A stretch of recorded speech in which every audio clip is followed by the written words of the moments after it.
Your next comic. This young man, hey, listen, let me tell you something. If you have a club or if you have any type of entertainment event, this is a cat right here to hire. I've always seen this cat be wonderfully funny, and he's just a great comic. People, here he is. Give it up for Daniel Bernahicks. Come on.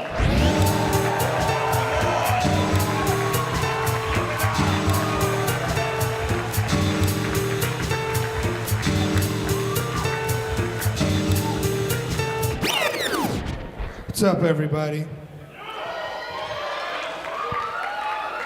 So I grew up in I grew up in Oakland. Growing up, I was actually the only white kid in my 3rd grade class. And I was one of 3 kids named Daniel. So you had to have nicknames for the different Daniels so you could tell them apart.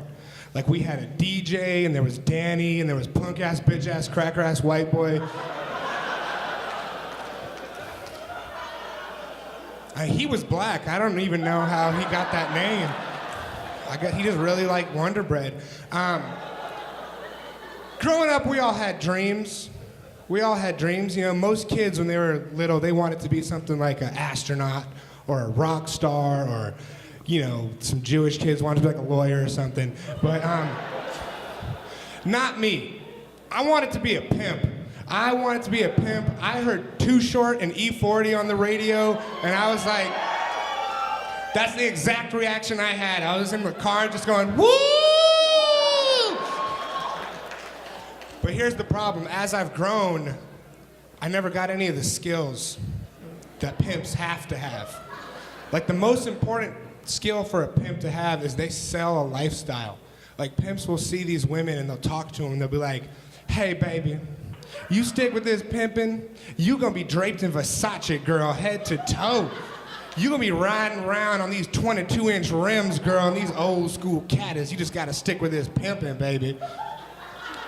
There's a problem with that, though. I can't sell that dream. This is the dream I could sell. Baby, you stick with this pimping. When it's raining, my mama just might pick you up from Bart, girl. And that is the problem, because a pimp has to have hoes. And a pimp with no hoes is really just a misogynist in a fuzzy hat. You know, it's a problem. So clap your hands if you do smoke weed. Okay.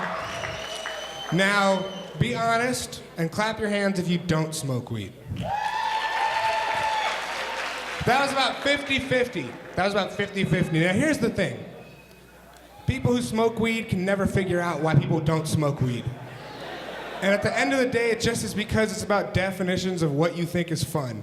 It just happens to be that what I think is fun is being paranoid and hungry at 3 in the morning, not understanding what's happening on Adventure Time.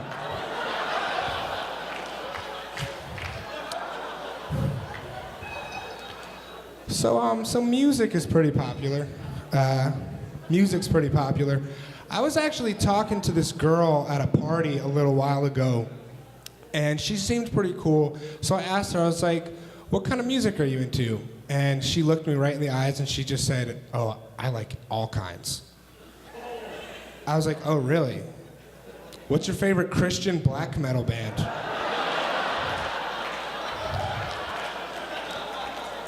Who put out your favorite acoustic dubstep album?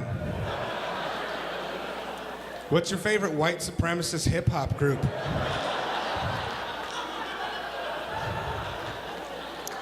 Here's the thing, when I first wrote that joke, I didn't know that all of those were real genres.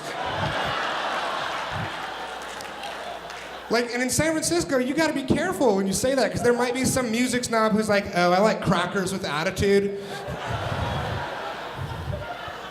Straight out of Alabama. I don't know. So I used to work in the Tenderloin. And I used to work at the worst place you could work in the Tenderloin. That's right, Metro PCS.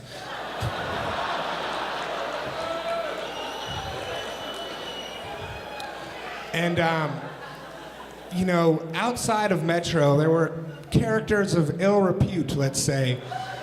who would hang out in front on the street corner at 6th and Market, and I used to work also on Turk and Jones, and they would just stand in front of there, and they would just be out there all day long. And sometimes like a woman would walk by, and they would always say the same thing to her. Hey baby, I shouted, hey, you need to get some of this pimping in your life, girl. And 100% of the time, she ignored them. Which really has me thinking, like, has that ever worked? Has any girl ever been like, pimping? Tell me more about this pimping. I've heard it ain't easy, but...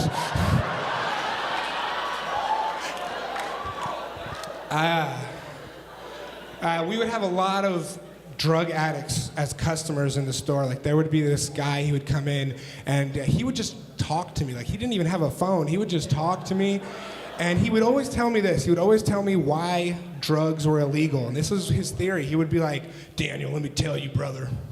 Drugs like marijuana and LSD and mushrooms are all illegal because they teach you things, brother. They cause you to have epiphanies. That's bullshit. I've taken drugs before, and the only epiphany I ever had is that a hot chocolate's really just an ice cream soup.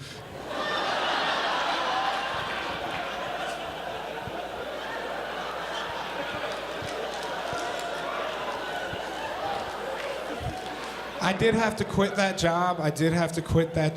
Unfortunately, there was a customer who was fairly regular, and she just kind of made me feel uncomfortable.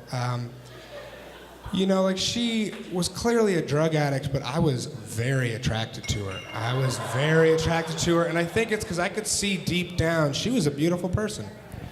I could see past her flaws. I could see past her receding hairline, you know?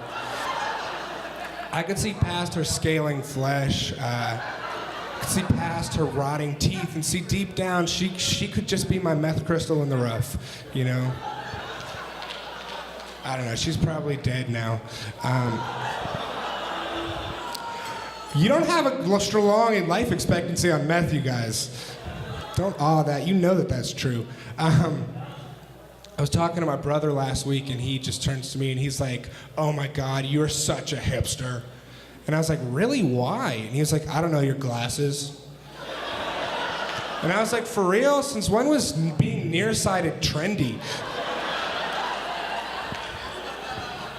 Oh man, it's not, I guess. I am a Jewish person.